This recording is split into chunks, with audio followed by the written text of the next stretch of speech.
I buried my son today, or so I thought. My daughter-in-law, Chloe, didn't show up for the funeral.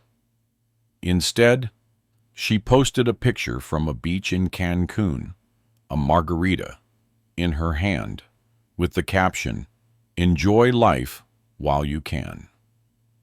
It was a level of cruelty I couldn't comprehend at my age of 65, after decades as a certified public accountant, where I thought I'd seen every form of human deception imaginable. The air in the funeral home had been thick with the scent of lilies, a sweet, suffocating smell that I will now forever associate with lies. I stood beside the closed casket, a polished mahogany box that supposedly held my son Leo. Not his spirit, not his warmth, and now I suspected maybe not even him. My grief was a raw, physical ache in my chest, but it was being corroded by something else, something cold and sharp anger. My gaze kept drifting to the empty seat in the front row, the one reserved for the grieving widow. It wasn't just empty. It was a gaping wound in the fabric of the day, a silent scream of disrespect. Chloe was not here. To everyone else, she was the beautiful, heartbroken wife.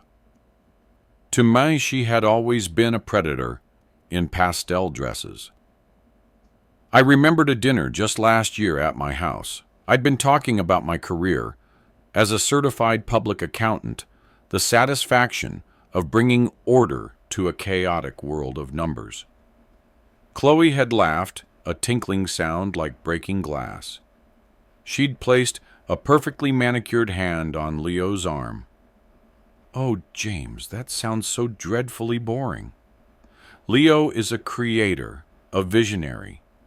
He doesn't have time for spreadsheets."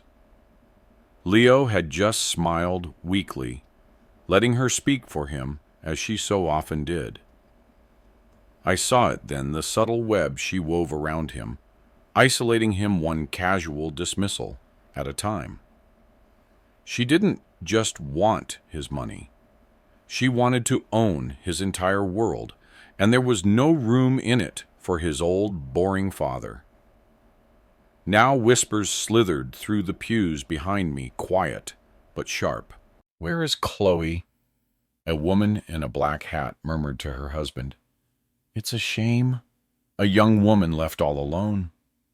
An old friend of the family, a man I'd known for 30 years, caught my eye and gave a slight, almost imperceptible shake of his head. He knew. He saw it too.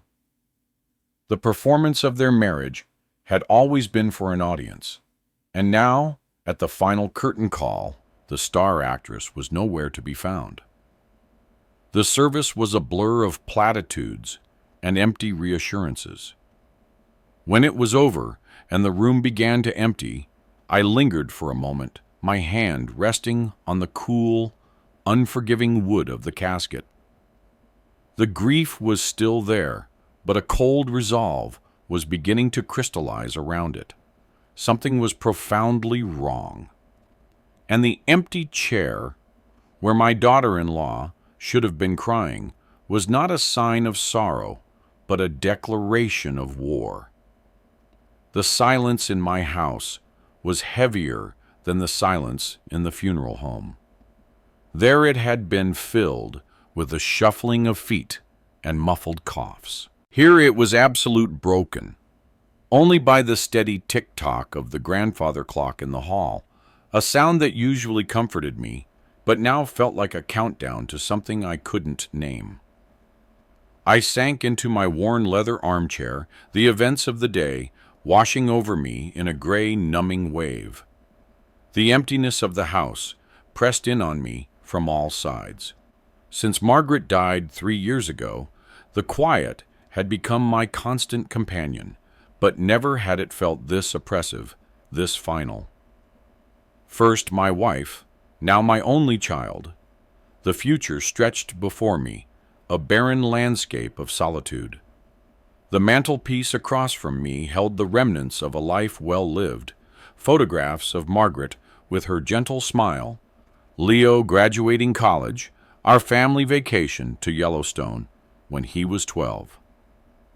The milestones of our lives preserved behind glass, moments of joy that now seemed to belong to someone else entirely. I reached for my phone, scrolling mindlessly through the screen, a desperate attempt to distract myself from the void that had opened up in my life. That's when a message from Bill, an old colleague, popped up. It just said, "James, I am so sorry for your loss. I don't know if I should be sending this, but I think you need to see it." Beneath the text was a screenshot. My breath caught in my chest. The image was painfully bright. The water was an aggressive artificial blue. The sun was high and hot. And there, in the center of it all, was Chloe. She was wearing a tiny bikini, sunglasses pushed up on her head, and she was laughing a wide, triumphant laugh. Her arm was thrown around our gardener Marco, who was grinning foolishly beside her.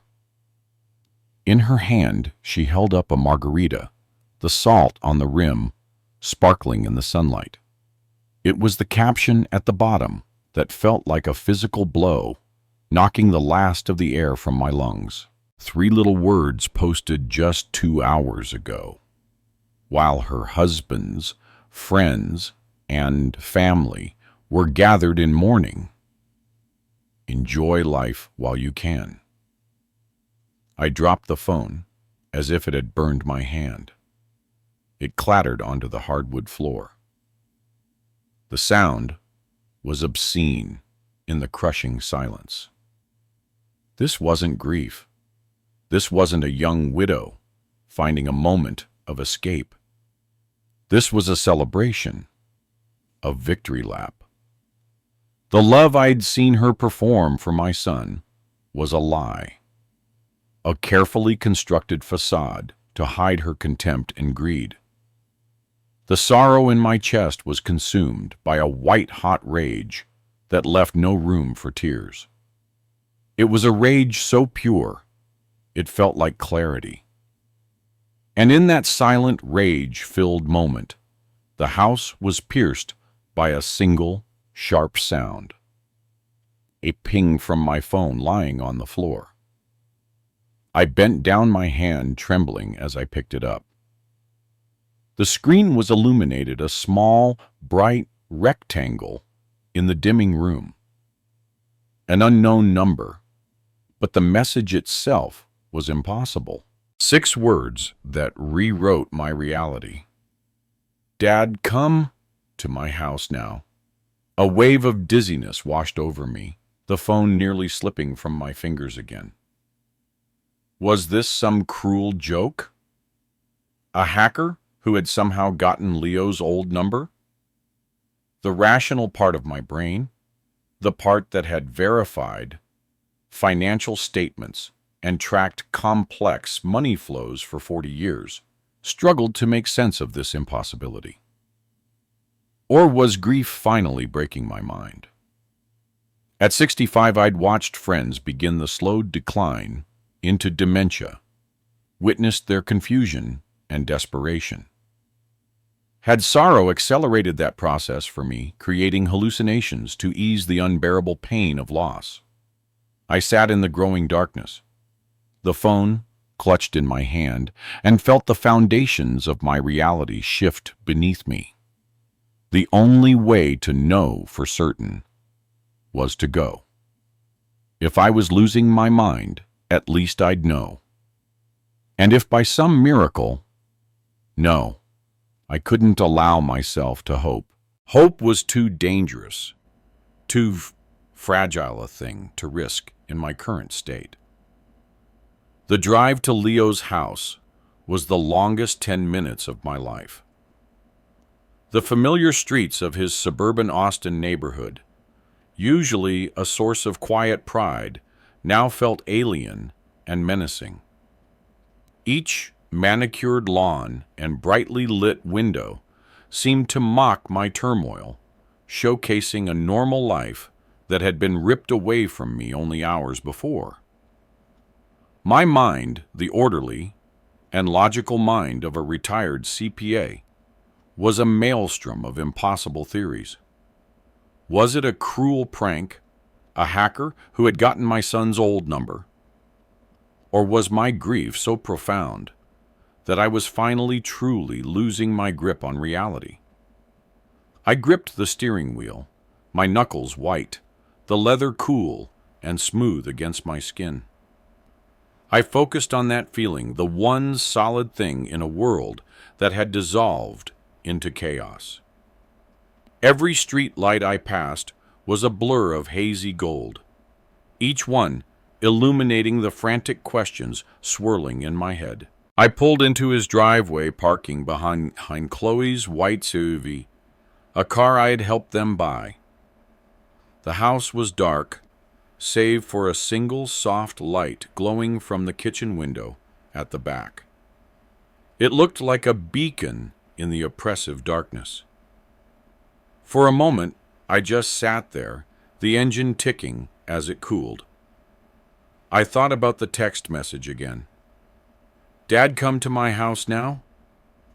It was so direct, so unlike the rambling emoji-filled texts Leo usually sent.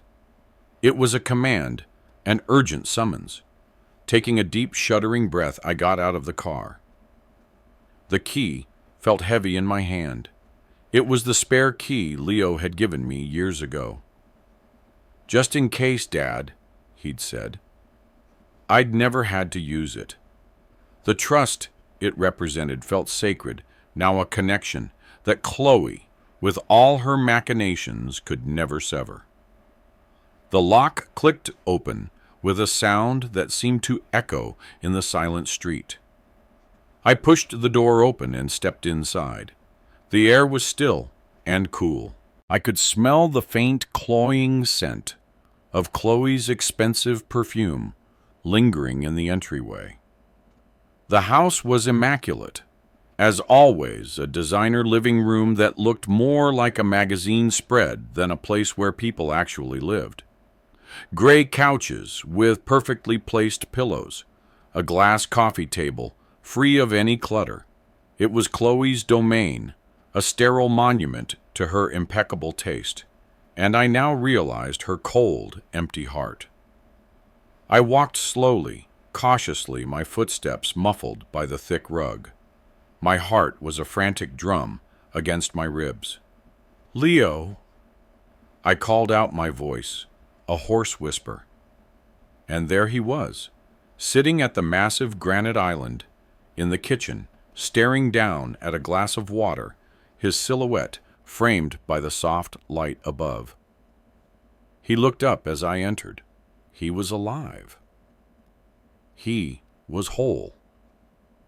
He looked tired, lines of stress etched around his eyes that I'd never seen before. But he was undeniably, miraculously alive. The strength drained from my legs, and I had to grab the back of a dining chair to steady myself. All the impossible theories, all the frantic fear, it all evaporated, replaced by a wave of relief so powerful it almost brought me to my knees. He stood up. "Hi, Dad," he said, his voice rough with emotion. We met in the middle of the room, and I pulled him into an embrace, holding my son with a desperation that erased years of unspoken distance. I could feel the solid warmth of him, the steady beat of his heart. He was real. When we finally pulled apart, I looked at him, my mind still struggling to catch up. "The funeral, Leo," I stammered. "The casket. Everyone thinks you're gone." He nodded, his expression hardening. "I know, Dad. Sit down. I have to tell you everything." And so he did. The story spilled out of him, a torrent of betrayal. and calculated cruelty. It started a few weeks ago. His car, a brand new Tesla, had been stolen from the parking garage of his office building. He filed a police report, frustrated but not overly concerned.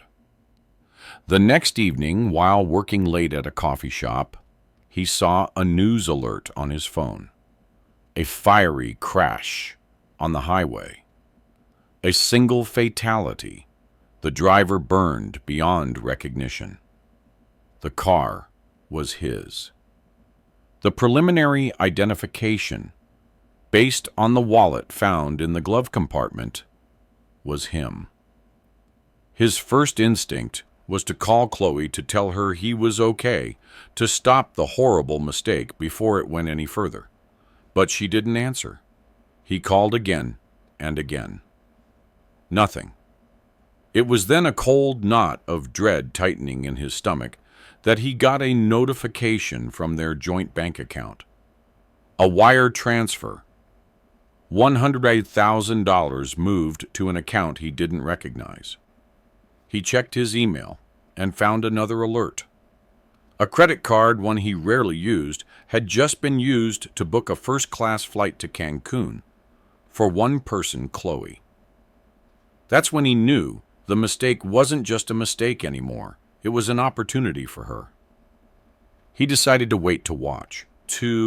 He stayed at a hotel under a false name and saw the news reports escalate. He watched as Chloe, the grieving widow, gave a tearful statement to the press. He saw her contact the morgue, and through a friend of a friend with connections, he learned that she had identified him based on a piece of jewelry, waiving the need for dental records because she was too distraught. It was a lie, a clean, devastating lie. She wanted him dead, and she was moving with ruthless efficiency to make it official. The final unforgivable act was her demand for a swift cremation. No viewing a closed casket.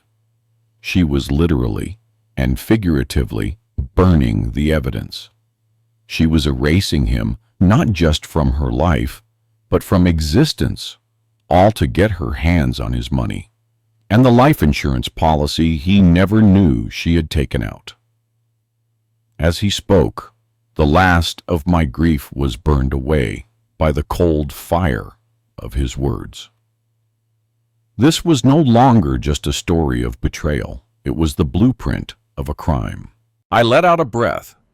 I didn't realize I had been holding the air leaving my lungs in a ragged sigh. The initial overwhelming wave of relief at seeing my son alive began to recede, leaving behind the sharp, jagged edges of 100 questions. I looked at him, truly. Looked at him, seeing the exhaustion that went bone deep, the anger simmering in his eyes. "Why Leo?" I asked, my voice barely a whisper. "Why? Let me go through that. The funeral, I thought I had lost you. I thought I had lost everything." He had the decency to look away, shame clouding his features for a moment. "I know, Dad. I am so sorry for that. I can't imagine what that felt like. But when it happened, when I saw the news, I had to make a choice, and I had to do it alone, just for a little while. I had to see." He guided me to a chair at the kitchen table, the same one where I'd seen him do his homework as a boy, and sat across from me. "It started about a month ago."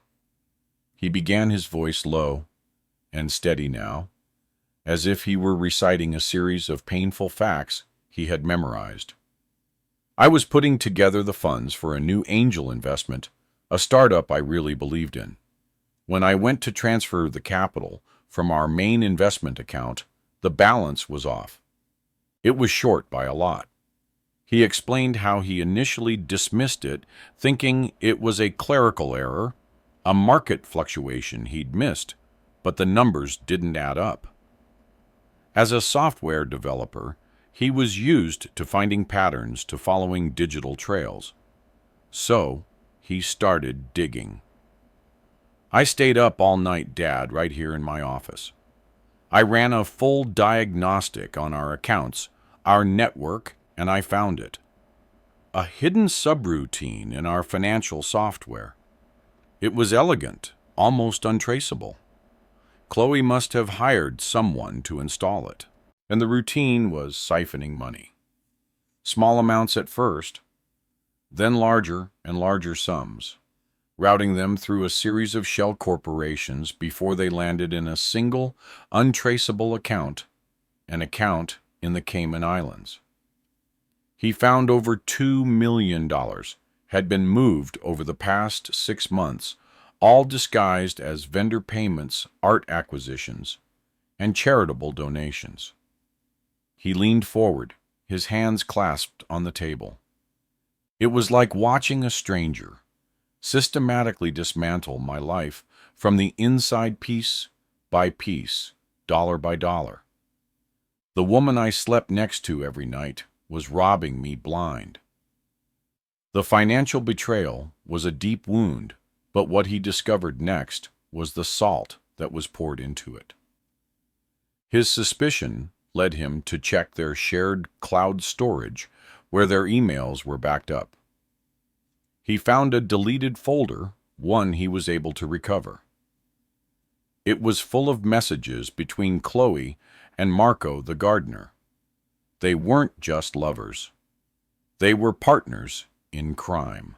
He described the sickening words. He read the casual cruelty of their messages. They referred to him as the Golden Goose, their nerdy ATM. They had detailed plans to continue draining his finances for another year before disappearing together, leaving him with a mountain of debt and a hollowed-out life. They mocked his habits, his passions, even the way he talked to me on the phone. He looked at me, then the hurt in his eyes so profound it was a physical presence in the room. That was the night before the car was stolen. And Dad, I was sitting on this bomb. I didn't know what to do. Confront her, go to the police, and then the universe handed me the most terrible, clarifying gift. When the news of his own death flashed across his screen, he knew it was the ultimate test. If she loved him, she would be desperately trying to find him, to correct the mistake. If she didn't, she would cash in. Her silence, followed by the flight to Cancun, was her answer. As he finished, the last vestiges of my shock burned away, replaced by the ice-cold precision of my professional life. The father in me was grieving for his son's broken heart, but the CPA in me saw the clear, stark lines of a federal crime. This isn't a divorce, Leo, I said, my voice firm and low. This is a conspiracy to commit wire fraud. The transfers to the Caymans, the false declarations to the authorities, that's a felony. And that life insurance policy you mentioned, that's insurance fraud on a massive scale. I looked at my son, and for the first time since this nightmare began, I saw a flicker of the old fire in his eyes. The same determination he had when he was building his company. The victim was gone. We were no longer reacting. We were planning. She wanted you erased. I said the words, tasting like metal.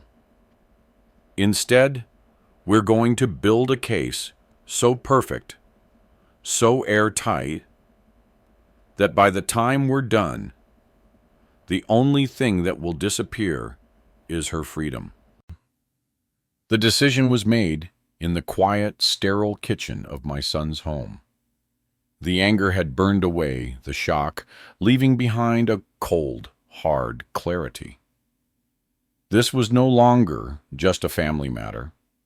It was a complex, financial crime, and I knew we couldn't fight it alone. There was only one person I trusted enough to navigate these treacherous waters. Her name was Jessica Riley. I had known her since she was a little girl, the daughter of my oldest friend and college roommate, David. David had fallen on hard times after his wife died of breast cancer when Jessica was in high school. With no life insurance and mounting medical bills, he'd nearly lost everything. I'd stepped in, reorganized his finances, and helped him weather the storm. Jessica never forgot. I had watched her grow from a precocious child who argued about her bedtime into one of the sharpest corporate lawyers in Austin. She had her father's integrity and a mind like a steel trap. I pulled out my phone, my fingers steady as I found her number. It was past 11 at night, but I knew she would answer. She picked up on the second ring, her voice crisp and alert, even at this late hour. "James, is everything all right?" I didn't waste time on pleasantries.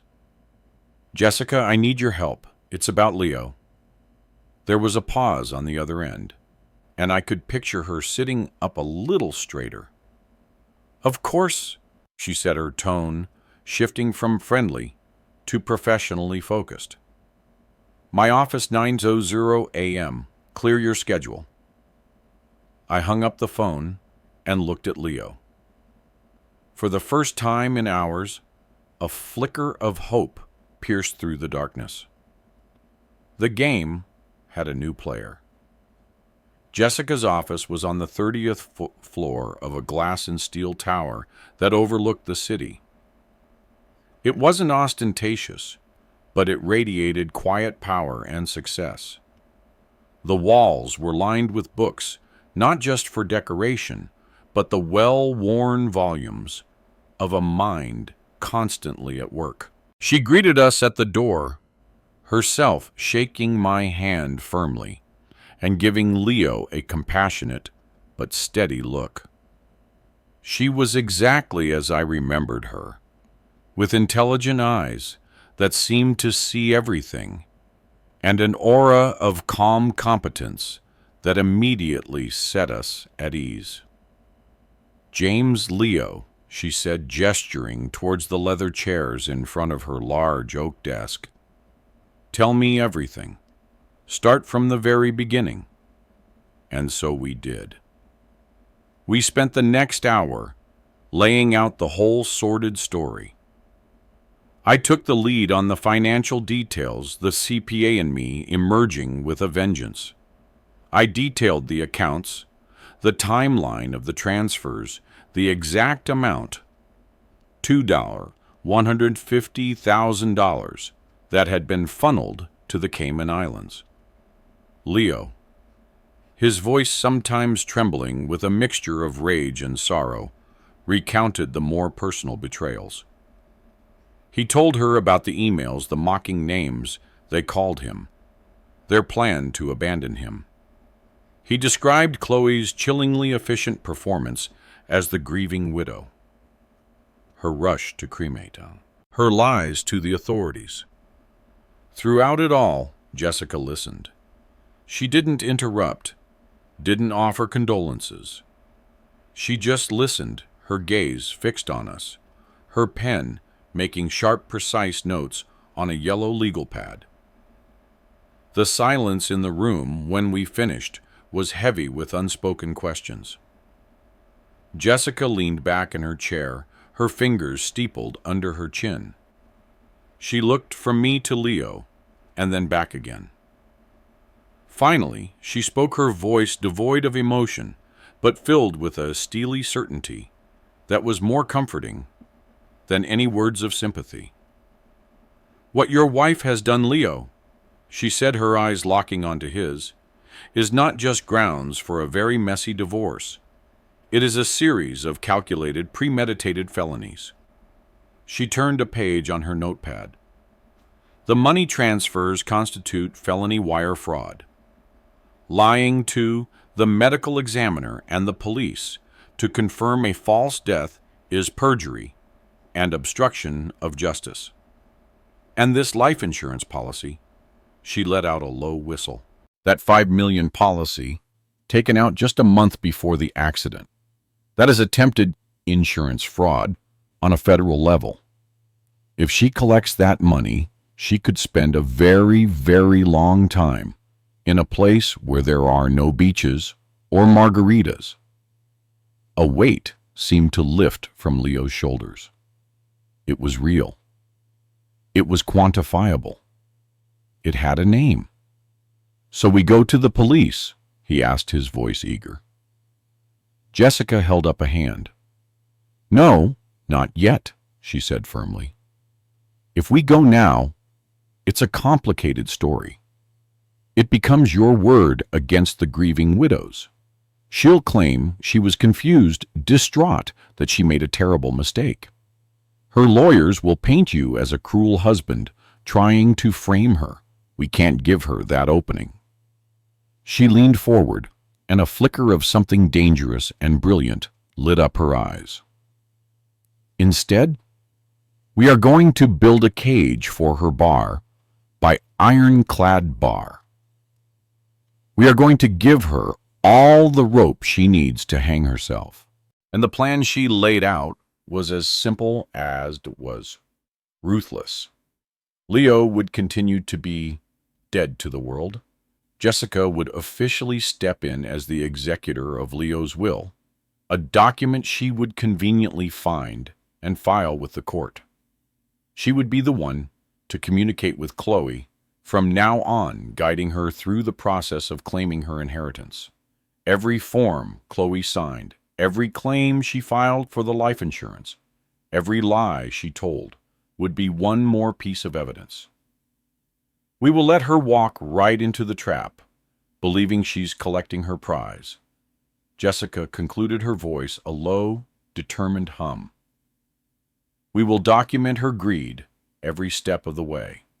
And when she sits in this office, pen in hand, ready to sign the final document that she thinks will make her rich, we will have her, and she will have nowhere left to run.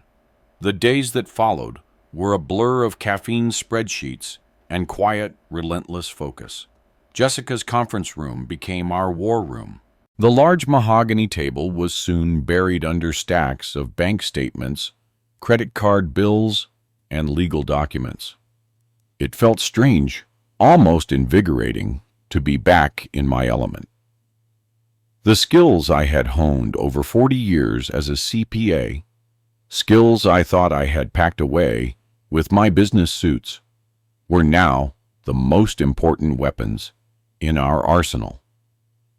It was an odd partnership, me with my old school methods of cross-referencing paper trails, and a lifetime of understanding how people hide money, and Jessica's team, two sharp, tech-savvy paralegals who could navigate the digital world with a speed that left me breathless. Leo was the bridge between us, translating the complex code he'd found into plain English and pointing us toward the digital breadcrumbs Chloe had so arrogantly thought she'd erased. Our first major breakthrough came from a place I should have expected pure vanity. Leo remembered Chloe bragging about a new exclusive credit card. She'd gotten one that offered special travel perks. On a hunch, we pulled the statements, and there it was. Nestled between a $5,000 charge for a handbag and a series of expensive spa treatments was a single recurring monthly payment to a company called Pinnacle Life Assurance. It wasn't a large amount, just enough to be overlooked as a routine expense, but the name Pinnacle was a red flag. They specialized in high-value life insurance policies. My blood ran cold. I spent the next hour on the phone, navigating the automated menus, and corporate gatekeepers of Pinnacle, using my old CPA credentials to get the information we needed. Finally, a senior underwriter, after some persuasion from Jessica, confirmed our fears. A $5 million term life insurance policy taken out on Leo Patterson. The beneficiary, his loving wife, Chloe Patterson. The date the policy was activated was the most damning piece of information of all. Exactly 4 weeks before the car accident. The timing was too perfect, too precise to be a coincidence. It wasn't just a plan to leave him. It was a contingency plan for his death. I printed the policy documents. The cold, black and white ink, a stark testament to her monstrous greed. I laid the paper on the table in front of Leo. He stared at it for a long time, his face a mask of disbelief. The woman who had sworn to love him in sickness and in health had put a price tag on his life. Each page of that document was another bar in the cage we were building around her. It was cold, hard proof of premeditation. With the insurance policy secured, we turned our full attention to the missing $2 million. This was a much more complex puzzle. Chloe, or whoever she had hired, had been clever. The money hadn't been moved in one lump sum.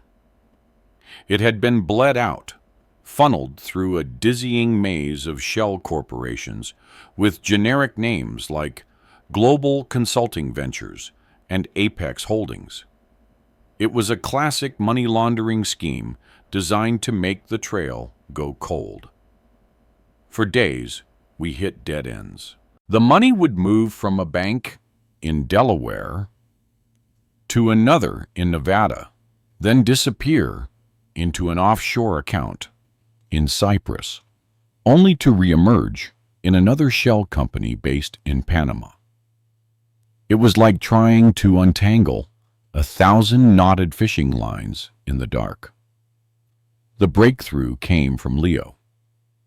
He remembered an offhand comment Chloe had made months ago about her tech-illiterate mother needing help setting up a new email account.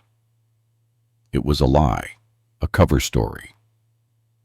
Leo managed to gain access to that secondary, forgotten email address. And there, buried in the spam folder, was our Rosetta Stone.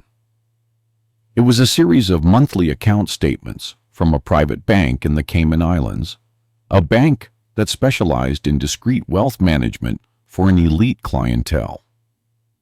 The statements were addressed to a trust not to Chloe directly, but the listed trustee was a name we recognized from the emails Leo had found, Marco's cousin. It was sloppy. It was arrogant. It was the mistake we had been waiting for. We printed every single statement. The numbers on the pages confirmed everything. A steady flow of deposits perfectly matching the amounts that had vanished from Leo's accounts. The current balance, $147,000. I stacked the printed statements into a neat, thick pile. Each page felt heavy, weighted with the gravity of her deception. We now had the motive, the method, and the means. The paper trail was complete, a perfect unbroken chain of evidence, leading directly from my son's hard work to her secret waiting fortune. Age doesn't define strength, I said to Leo, as we sat in the quiet aftermath of our discovery. It's the capacity to find courage when everything falls apart, and today we found ours. With the paper trail complete, our case was strong, but Jessica, in her infinite wisdom, knew that numbers on a page were not enough. A jury needed a human story, a confession. And for that, we needed to turn our attention to the weak link in Chloe's chain, Marco, the gardener. "Chloe is the queen," Jessica said one morning, tapping a pen on Marco's file. "She's insulated and arrogant. But Marco is a pawn. And in chess, sometimes the best way to checkmate the queen is to take away her most valuable pawn." The plan was to isolate him, to sever his loyalty to Chloe, by showing him the stark reality of his own future. Leo wanted to be there, to confront the man who had conspired with his wife, but Jessica was firm. His presence would be an emotional complication. This required cold, surgical precision. I, however, insisted on attending. I would not be an active participant, but a silent witness. I needed to look the man in the eye who had laughed with my son's wife while I was at my son's funeral. We didn't summon him to Jessica's office. That was our territory, a place that would put him on guard. Instead, Jessica's firm rented a sterile, anonymous meeting room in a nondescript office building downtown. It was a room designed for nothing and everything, with a long, polished table, uncomfortable chairs, and a pitcher of water that was already sweating in the cool air.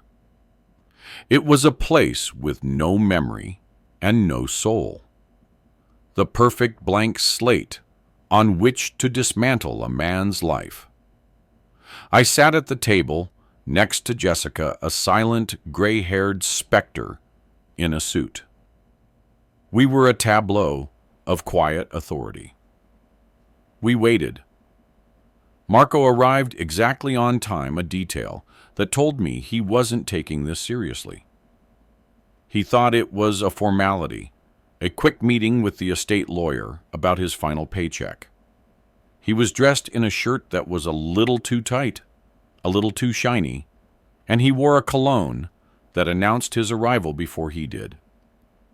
He strolled in with a confident swagger, a smile plastered on his face. "Jessica Riley," he asked, extending a hand. Jessica shook it, briefly, her own hand cool and firm. "Mr. Ramirez, thank you for coming. This is James Patterson, Leo's father." Marco's smile faltered for a fraction of a second as he looked at me. I met his gaze and held at my expression a flat, unreadable mask. I wanted him to feel the weight of my presence, the silent judgment of the father whose son he had so carelessly betrayed. He quickly recovered, taking the single chair on the opposite side of the table. "Of course," he said, trying to regain his footing. "Terrible tragedy about Leo. Just terrible. Chloe is a wreck, an absolute wreck." The lie was so effortless, so smooth, it made the hairs on the back of my neck stand up. Jessica let the lie hang in the air for a moment before she began. Her approach was masterful. She started with simple, benign questions about his work. How long had he known the Pattersons? What were his duties? He answered easily, his confidence returning with each simple question. He was building a narrative of himself as the loyal, hard-working employee caught up in a tragic situation. He was weaving a web of sympathy, and Jessica was patiently handing him the thread. After 5 minutes of this, just as he was starting to relax, Jessica's entire demeanor shifted. The warmth vanished from her eyes, replaced by a focused, predatory intensity. She slowly pushed a single folder across the vast empty table. "Mr. Ramirez," she said, her voice now clipped, and precise. Can you explain this? Marco opened the folder, and his confident smirk dissolved. I watched the color drain from his face, leaving behind a pasty gray pallor. Inside was a single document, the bank statement from the Cayman Islands Trust, clearly showing his cousin's name as the sole trustee. He stared at it, his mouth opening and closing silently like a fish gasping for air. I don't know what that is. He stammered, his eyes darting between me and Jessica, looking for an escape route where there was none. Jessica didn't even blink. You don't? She asked, her voice dangerously soft. She slid a second, thicker folder across the table. Perhaps this will refresh your memory. This folder contained the printed transcripts of his emails with Chloe. Jessica leaned forward, her eyes locked on his. She read one of his own lines aloud, her voice dripping with contempt. Don't worry about the nerdy ATM. The golden goose is almost ready to lay his final egg. That was the moment he broke. The carefully constructed facade of the loyal employee shattered, revealing the terrified, greedy little man underneath. A single bead of sweat traced a path down his temple. He started to blubber a torrent of denials and pathetic excuses. She made me do it. It was all her idea. I went along with it. I loved her. Jessica let him flail for a moment before cutting him off. Love has nothing to do with this, Marco. This is about choices, and right now you have two. She held up one finger. Door number 1. You remain loyal to Chloe. You will be indicted as a co-conspirator in federal wire fraud and insurance fraud. You will spend a fortune on a lawyer you cannot afford, and you will lose. You will be sentenced to a minimum of 10 to 15 years in a federal prison. She held up a second finger. Door number 2. You tell us everything. You give us every piece of paper, every text message, every single detail you have been holding back. You agree to testify under oath against Chloe. In return for your full and complete cooperation, I will speak with the U.S. Attorney's Office. I will make no promises, but it is possible we can arrange for a deal. Immunity, or at the very least, a drastically reduced sentence. Probation, perhaps. She sat back, the offer hanging in the sterile air of the room. It was a lifeline, and we both knew he was going to take it. He collapsed in on himself, his bravado gone, replaced by frantic, terrified self-preservation. Okay, he whispered, his voice cracking. Okay, I'll do it. I'll tell you everything. He then gave us the final, unexpected gift. I have more, he said, his eyes wild. I have recordings on my phone. I recorded some of our calls just in case. For insurance. Jessica and I exchanged a look. The pawn had just handed us the queen. The weeks that followed Marco's confession were the strangest of my life. It was a period of suspended animation, a deep breath taken before a final decisive plunge. Leo remained a ghost, living in a small, discreetly rented apartment across town. I became his lifeline to the outside world, bringing him groceries, news, and updates from our war room at Jessica's office. He was a prisoner in his own life, but it was a cage of his own choosing, one that would soon lead to his freedom. During this time, we watched Chloe's life unfold through the curated, sun-drenched lens of her Instagram feed. She was putting on a master class in performative bliss. There were pictures of her lounging by an infinity pool, a champagne flute always in hand. There were artfully arranged photos of exotic meals, shots of her laughing on a catamaran at sunset, her arm draped casually around Marco. Each post was a fresh stab of disgust, another layer of insult heaped upon our family's grief. But with each click of her camera, she was also tightening the noose around her own neck. Jessica's team meticulously documented every post, every callous caption, every triumphant smile. They were exhibits in a trial she didn't even know she was facing. Then one Tuesday, she came home. Marco, now our reluctant informant, sent a one-word text back. That evening, I drove past Leo's house, my house, the one I had helped him put a down payment on. Her white SUV was gleaming in the driveway, and all the lights in the house were on. She wasn't hiding. She wasn't laying low. She was occupying the space like a conquering queen, returning to her castle, utterly confident in her victory. She believed the game was over, that she had won. She had no idea the final, most important moves were just about to be played. The sight of that house, once a symbol of my son's success, now felt like a crime scene. But seeing it also steeled my resolve. The waiting was almost over. The trap was set. All we needed was for the prey to take the final step. To build a case against a predator, Jessica explained as we finalized our strategy.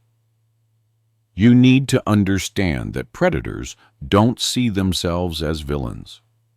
They see themselves as the heroes of their own stories, smarter and more deserving than everyone else.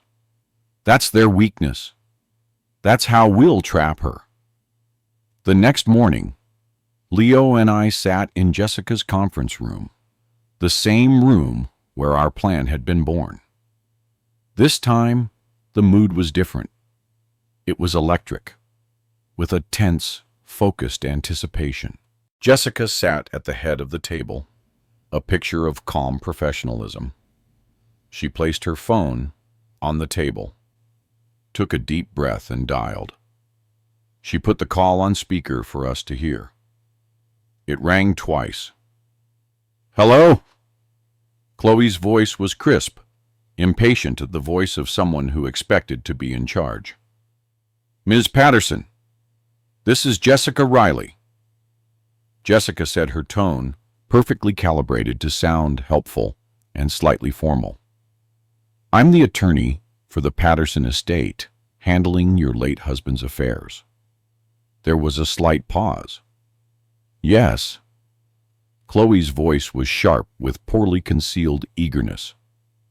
Is everything finalized? It's been weeks. I could hear the greed coiling in that single word. I understand your impatience, Jessica said smoothly. These things take time, but I'm happy to report we are in the final stages. The probate court has approved the will, and after some initial delays, the life insurance claim has been processed and approved as well. So, I watched Leo's hand clench into a fist on the table. Jessica continued, her voice a calm, steady drone of financial terms. We just need you to come into the office to sign a few final disbursement documents. Once we have your signature, we can authorize the transfer of all assets to your name. All assets? Chloe asked, her voice a little higher now. Yes, Jessica confirmed. That includes the full value of the estate, the stock portfolio, and of course the $5 million Pinnacle life policy. Jessica said the number with a flat bureaucratic finality, as if she were reading items from a grocery list. But to Chloe, it was the sound of a jackpot. We heard a sharp intake of breath on the other end of the line. She was trying to sound composed, but the avarice was leaking through. I see. And when would be a good time for me to come in?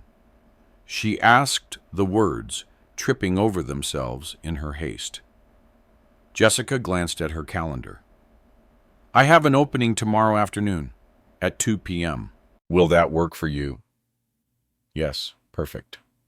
I'll be there, Chloe said, and then hung up without so much as a goodbye. Jessica ended the call, and a profound silence filled the room. It was done. The bait so shiny and irresistible had been taken without a moment's hesitation. I looked at my son. The tension in his shoulders seemed to ease, replaced by a somber resolve. For the next 24 hours, the world would continue to spin, but for us, time had stopped. We were in the final countdown. Jessica began to methodically arrange the folders on the table. One contained the fake documents for Chloe to sign. Another, much thicker folder contained the real evidence, the bank statements, the insurance policy, the transcripts of Marco's recordings. It was a complete and total chronicle of her deception. Tomorrow, she would walk into this room, expecting to sign her name to a fortune. Instead, she would be signing her confession. This trap isn't just about catching her, I said quietly, looking at the evidence spread before us. It's about reclaiming what she tried to take from us. Not just money, but dignity and truth. The day had arrived. The air in Jessica's conference room was still and heavy, charged with the electric potential of a storm about to break. I sat beside her at the long polished table, a silent partner in this final act. We were two statues of patience waiting. The stage was set. On the table lay a thin leather folder containing the documents Chloe believed would make her a multimillionaire. Next to it sat a heavy, expensive fountain pen, an instrument of justice disguised as a tool of commerce.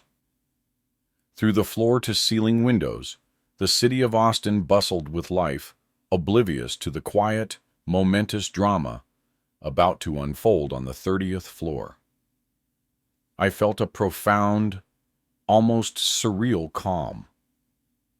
The anger that had fueled me for weeks had cooled, settling into a hard, dense certainty.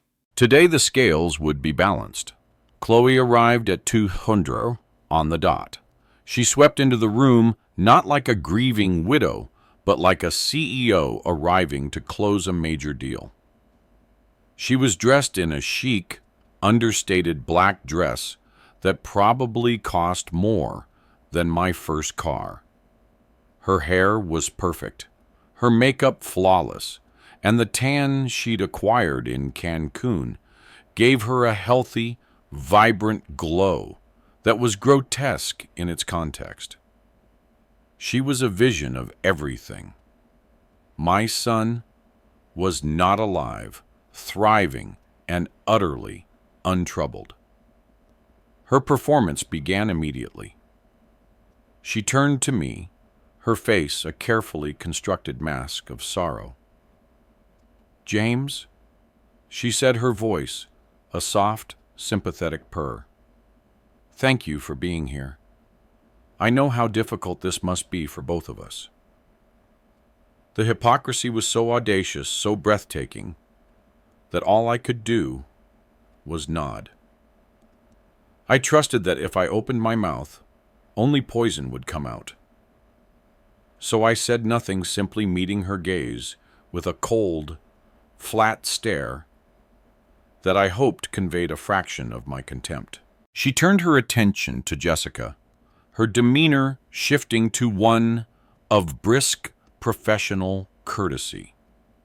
"Jessica, I assume everything is in order?" she asked, gesturing toward the folder on the table.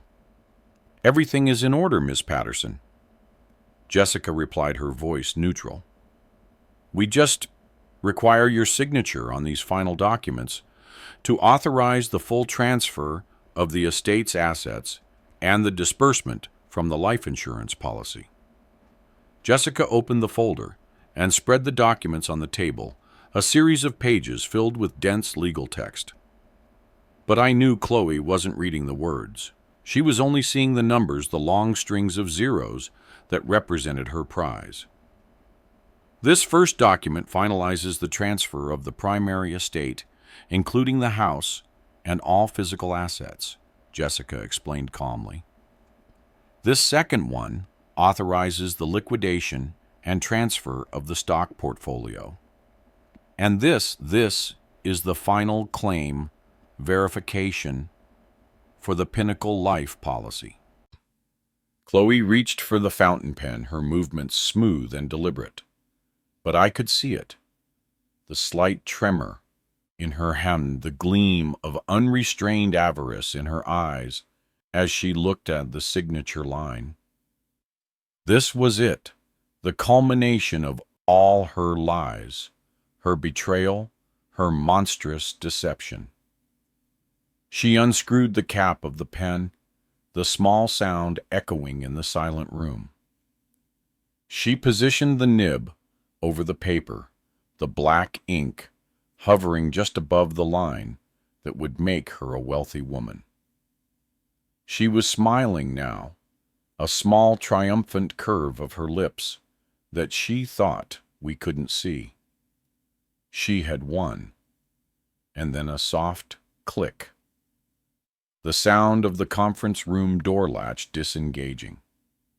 It swung open silently, and my son walked in. He wasn't a specter. He wasn't a ghost. He was solid, real, dressed in a simple pair of jeans and a dark sweater. He looked directly at Chloe, his hands in his pockets, his expression not of anger, but of a deep, weary disappointment. Time itself seemed to stop. The pen dropped from Chloe's fingers, clattering onto the polished table and leaving a small black spatter of ink on the pristine document. I watched her face, and it was like watching a beautiful porcelain mask crack and shatter in slow motion. The first emotion was simple, stunned confusion. Then her eyes widened in dawning, horrified disbelief. Her mind, so quick and cunning, was struggling to process an impossible reality. The color drained from her face, her carefully applied tans suddenly looking like a layer of yellowed varnish on a corpse. Her mouth opened, but no sound came out. A choked, gurgling noise caught in her throat. She was looking at a dead man. Leo took a slow step into the room, his gaze never leaving her. "Hello, Chloe," he said, his voice quiet, almost conversational, yet it cut through the silence like a shard of ice. "Surprised to see me?"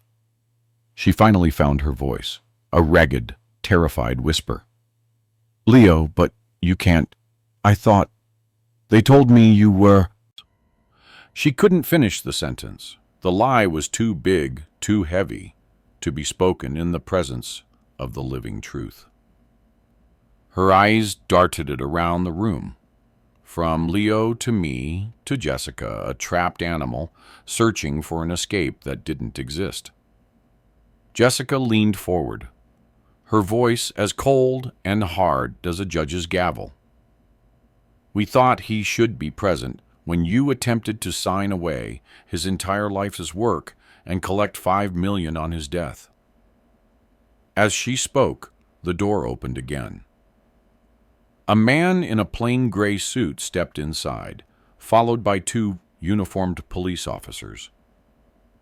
They didn't move forward, but stood by the door, a silent, immovable wall of consequence. Chloe's panicked gaze fell upon them, and a whimper escaped her lips. The last of her composure crumbled. Jessica calmly reached for a thick stack of folders that had been sitting on the credenza. She placed the first one on the table. Exhibit A, she announced, her voice resonating with absolute authority. The complete unredacted transaction records of your illegal wire transfers to the offshore account registered to your accomplice's cousin in the Cayman Islands, totaling $2,147,000. She placed a second folder on top of the first. Exhibit B, a sworn and notarized affidavit from your accomplice, Marco Ramirez, detailing your conspiracy from its inception. A's sob broke from Chloe's throat. Jessica continued, relentless. Exhibit C, audio recordings provided by Mr. Ramirez of your phone calls, in which you refer to your husband as the Golden Goose and laugh about his impending financial ruin. Jessica paused, letting the weight of the words settle. She then picked up the insurance policy from the table. And finally, Exhibit D, the fraudulent life insurance policy you were seconds away from claiming. She looked directly at Chloe, her eyes devoid of any pity. Your greed was sloppy, Chloe. Lying to the Austin Police Department is a state crime. But filing a fraudulent claim for a multi-million-dollar life insurance policy, an act which crosses state lines and involves federally regulated institutions, that is a federal offense. The detective in the gray suit finally stepped forward. He moved with a calm deliberation that was more terrifying than any aggression. Chloe Patterson, he said, his voice calm and official. You are under arrest for conspiracy to commit wire fraud and insurance fraud. The final beautiful, terrible sound was the sharp metallic click of the handcuffs as they closed around her wrists. I watched them lead her away, her mask of sophistication completely shattered, revealing the small, spurn, and pathetic truth of who she had always been. The game was over. She had lost. There was no shouting, no final desperate plea. Chloe was utterly broken. The fight had gone out of her the moment she saw Leo replaced by the stark, cold reality of her own monumental foolishness. I watched as the officers led her from the room, her expensive dress seeming to hang off her a hollow costume. The confident, predatory woman who had walked in an hour before was gone, and in her place was a diminished, pathetic figure, stripped of her power and her lies. The click of the conference room door shutting behind them was the loudest sound I had ever heard. It was the sound of a chapter ending. It was the sound of freedom. The room she left behind was a strange kind of sanctuary. The air, once thick with tension, now felt clean and light. I looked at the papers scattered on the table, the signed confessions and sworn statements that had become her undoing. The pen she had dropped lay next to the ink-spattered document, a silent monument to her failed conquest. Leo let out a long, shuddering breath, a sound that seemed to carry weeks of pain and uncertainty out of him. I put my hand on his shoulder, and we just stood there for a moment. Father and son, two survivors, in the quiet aftermath of a war we never asked to fight. In the weeks and months that followed, the wheels of justice turned with a surprising swiftness. The evidence Jessica had compiled was so overwhelming, so irrefutable, that Chloe had no defense. Her high-priced lawyers attempted to build a narrative of a distraught, confused widow, but it crumbled under the weight of the Cayman Islands bank accounts, Marco's damning audio recordings, and the simple, undeniable fact that her husband was alive. The trial was short. Chloe was found guilty on all federal counts. The judge, a stern woman with no patience for greed, sentenced her to 10 years in a federal correctional facility. It was a sentence that ensured she would be well into middle age before she was free again. Jessica was just as efficient in civil court. She filed to have the marriage annulled on the grounds of fraud, arguing successfully that the entire union was predicated on a lie. The court agreed. Legally, it was as if the marriage had never happened. Chloe's name was stripped from every deed, every account, every part of my son's life she had tried to steal. All assets were returned to their rightful owner. As for Marco, his cooperation was his salvation. He testified truthfully, his fear making him an exceptionally reliable witness. He received 2 years of probation and a hefty fine, a slap on the wrist that would follow him for the rest of his life. Justice, I learned, isn't always a clean sweep. It is a series of precise, calculated adjustments, a slow but steady rebalancing of the scales. The wisdom of age isn't in knowing all the answers. I told Leo as we packed up the last of the legal documents. It's in recognizing which questions truly matter. And sometimes the most important question is simply, what are you willing to fight for? The wheels of justice turned swiftly after Chloe's arrest. The evidence Jessica had compiled was overwhelming. The Cayman accounts, Marco's recordings, and of course, the living, breathing Leo himself. Chloe's high-priced lawyers attempted to craft a narrative of a distraught, confused widow who had made terrible mistakes while grieving, but it crumbled under the mountain of damning evidence. The trial lasted just 3 weeks. I attended every day, watching Chloe's facade of sophistication dissolve under the harsh fluorescent lights of the courtroom. By the final day, she barely resembled the polished predator who had swept into Jessica's office, expecting to claim her prize. Her designer clothes hung loosely.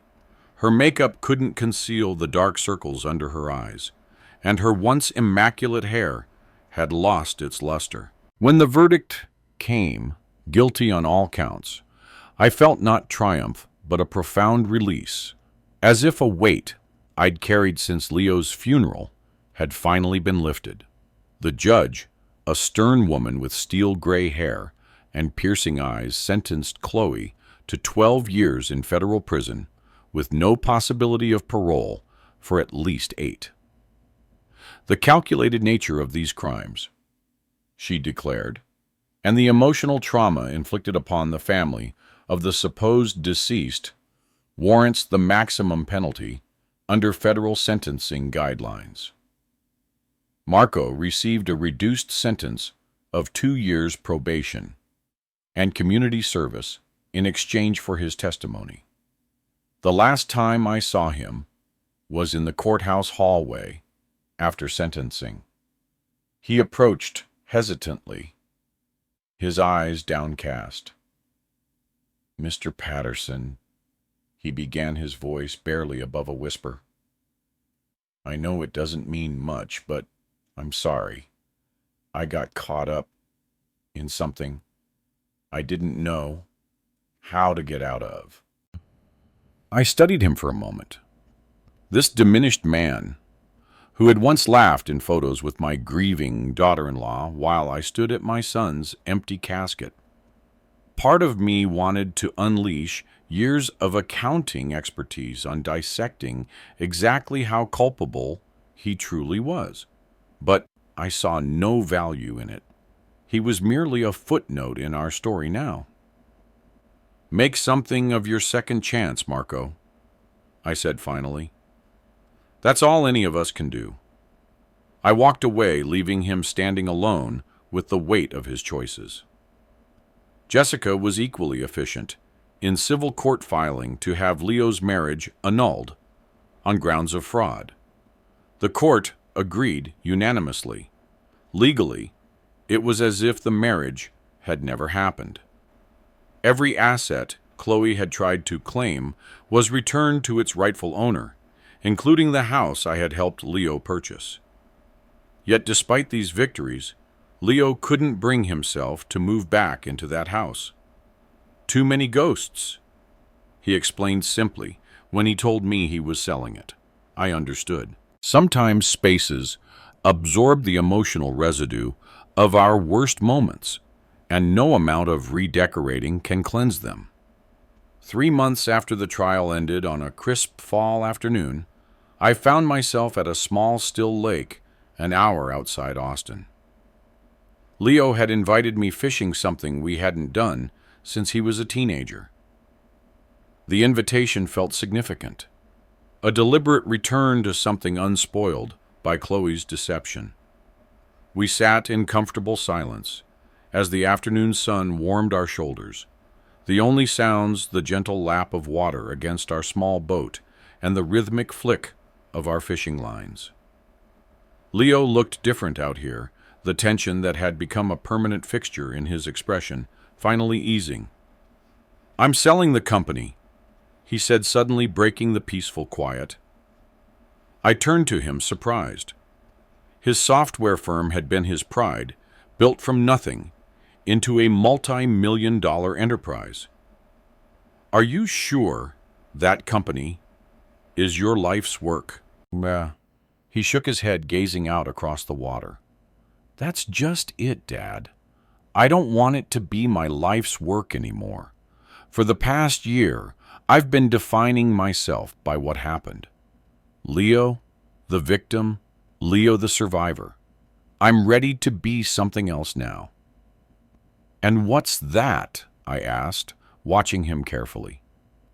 A slow smile spread across his face, the most genuine I'd seen in months. "I'm not sure yet. That's the exciting part." Later that evening, as we packed up our modest catch, Leo paused, his hands stilling on the tackle box. "I've been meaning to thank you, Dad," he said, not looking up. "Not just for the legal stuff or the financial expertise, for believing me instantly, for not hesitating." The simple acknowledgement caught me off guard, a wave of emotion rising unexpectedly in my chest. "You're my son, Leo." There was nothing to hesitate about. He nodded finally, meeting my eyes.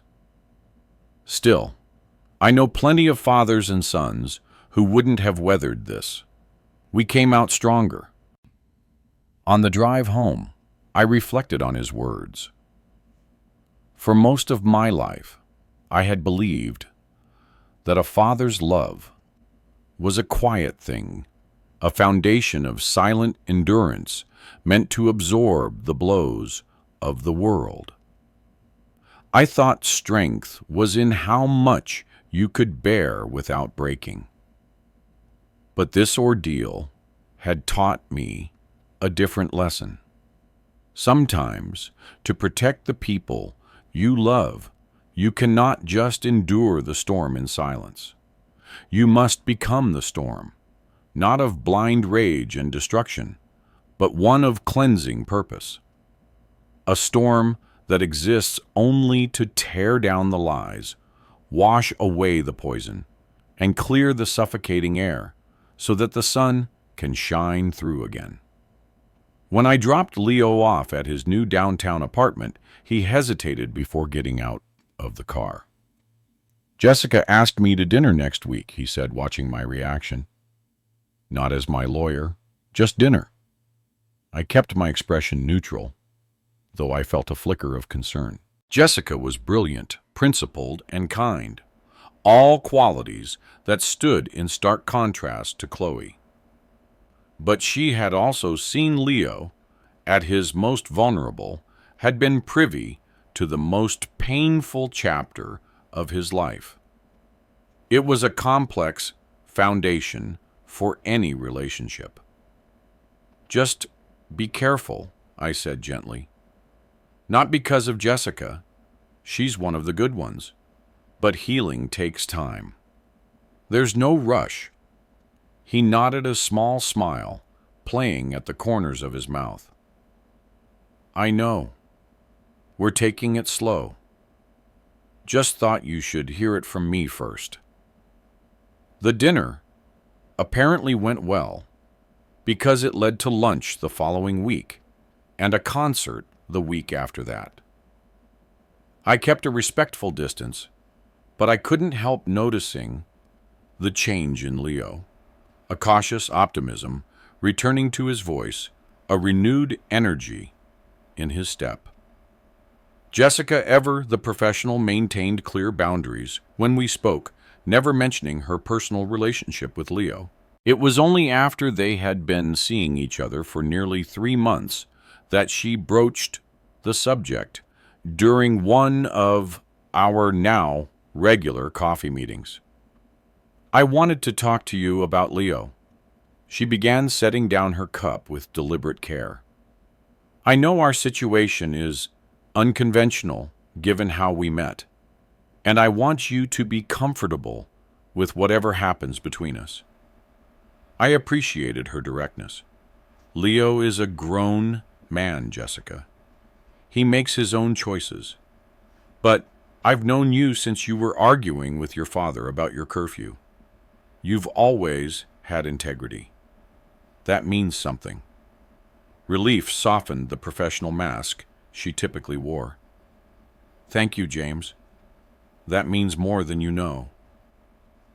As winter descended on Austin, Leo finalized the sale of his company to a major tech conglomerate for a sum that ensured he would never need to work again. But idleness was never in his nature. One evening in January, as we shared dinner at my house, he revealed his plans. I'm starting a foundation. He explained, his eyes alight with the same passion I remembered from when he launched his first startup.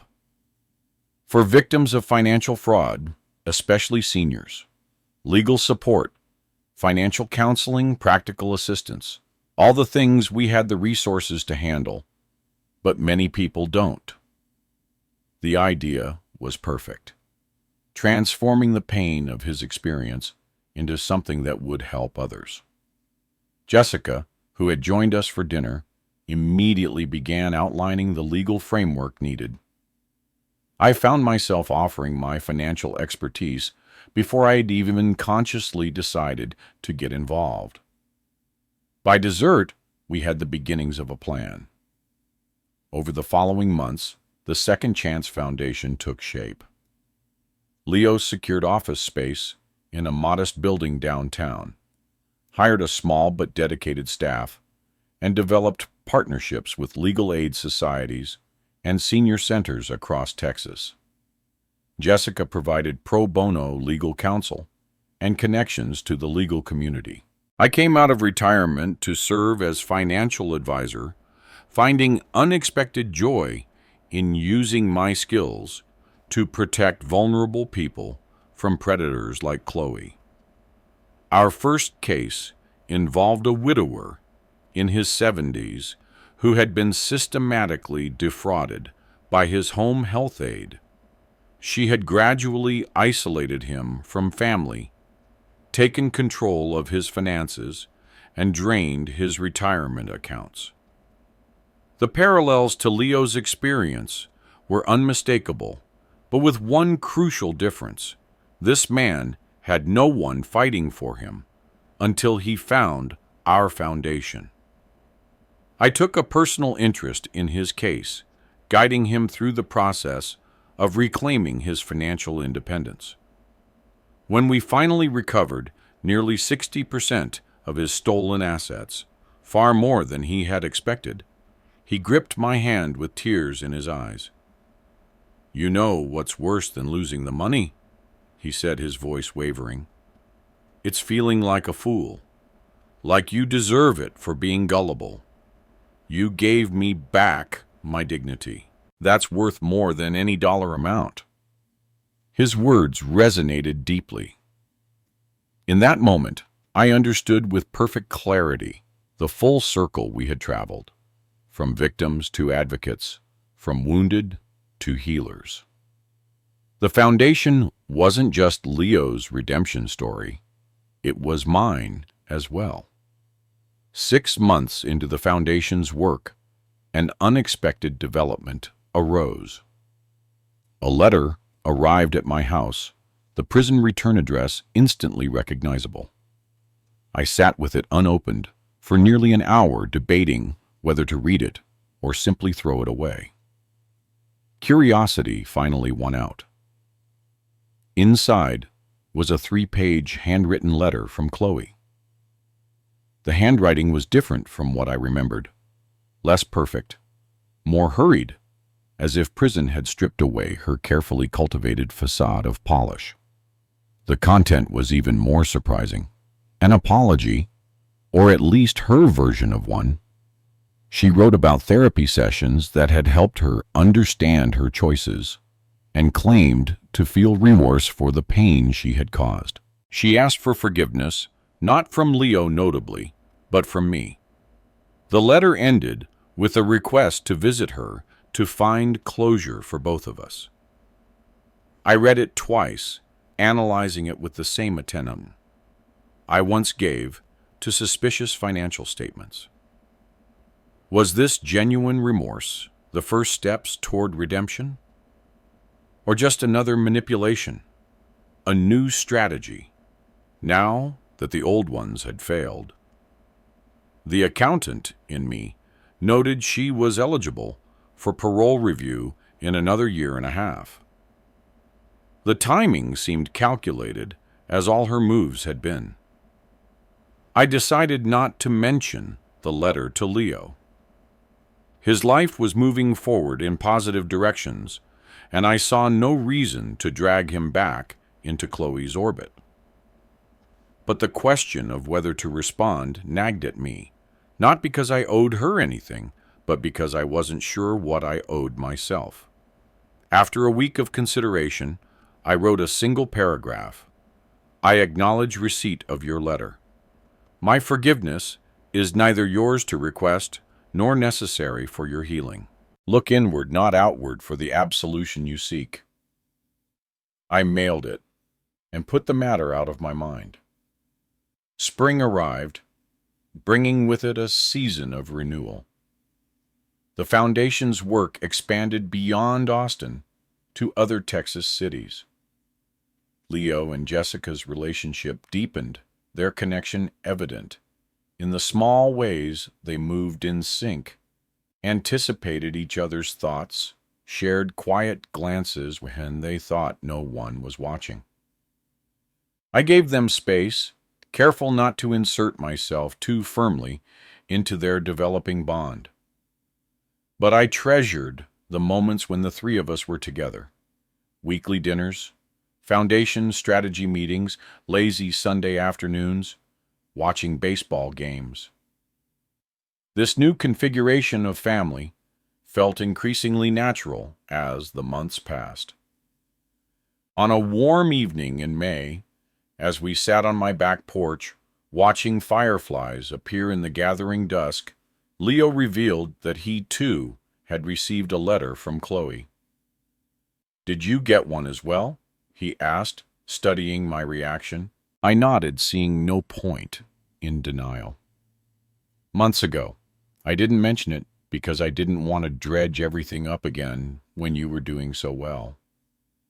Instead of being upset by my omission, he smiled, a gentle, knowing smile. "You're a good father, you know that. always trying to shield me even now. The simple acknowledgement warmed something deep inside me. That's what fathers do, or try to anyway. Well, you succeeded, he said, not just in protecting me, but in showing me how to protect myself, how to fight back, how to rebuild. He paused, looking out at the fireflies blinking in the garden. I've decided to write back to her, he said finally. Not with forgiveness, I'm not there yet, may never be. But to tell her she no longer has power over my life, for good or ill. That I've found my peace without her. It was the perfect response.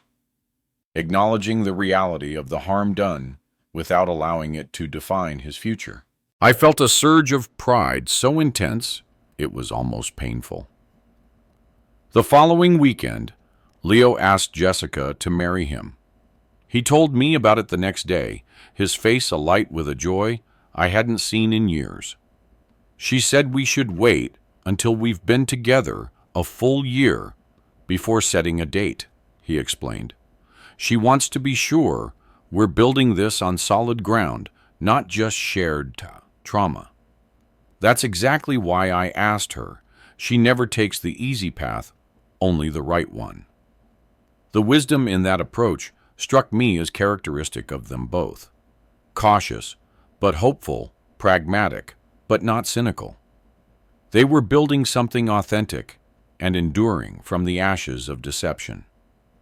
As summer bloomed in earnest, the one-year anniversary of the foundation approached. We planned a small ceremony to mark the milestone and honor the clients we'd helped. Over 60 cases resolved, nearly 3.8 million recovered, and countless lives set back on course. The day before the event, Leo asked if I would speak. "You're the heart of this organization, Dad," he said. "None of this would exist without you." I protested that it was his vision, his resources that had made everything possible. But he was insistent. So I found myself at the podium the next evening, looking out at a room filled with foundation staff, volunteers, community partners, and most importantly, clients, elderly men and women who had found their way to us in their darkest hours. When I retired from accounting 5 years ago, I thought my work was done. I believed I'd spend my down days fishing, reading mysteries, and occasionally visiting my son when his busy life permitted. A gentle laugh rippled through the audience. Then life handed all of us, a cruel test. My son was declared dead. I stood at his funeral, while the person who claimed to love him was celebrating his supposed death. I paused, meeting Leo's eyes across the room. But what his wife never understood, what predators never understand, is that love isn't just warm feelings. It's a force of nature. It's the most powerful forensic tool in existence. It finds inconsistencies. It demands truth. It never stops searching.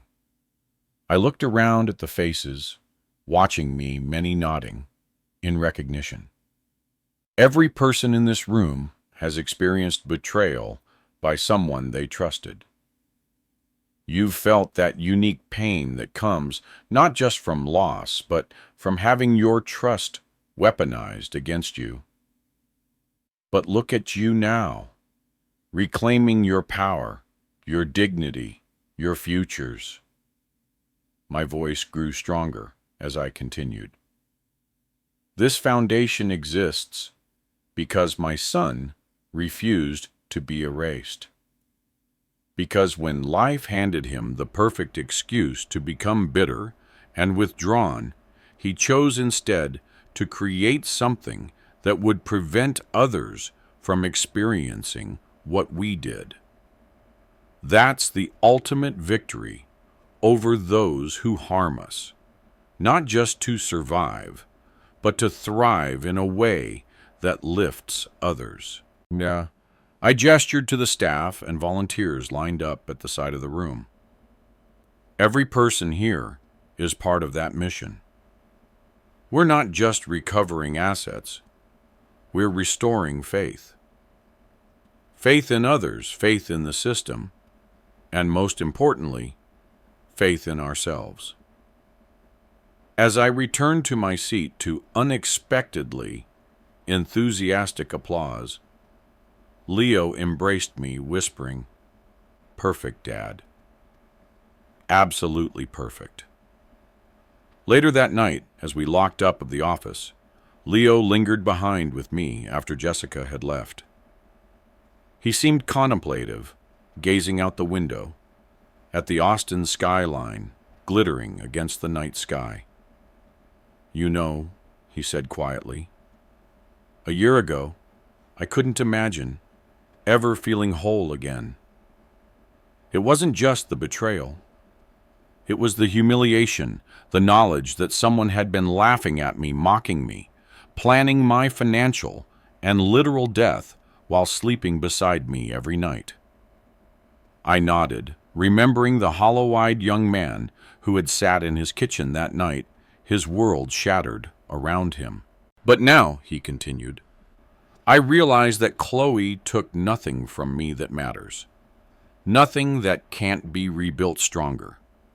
She didn't break me. She didn't even come close."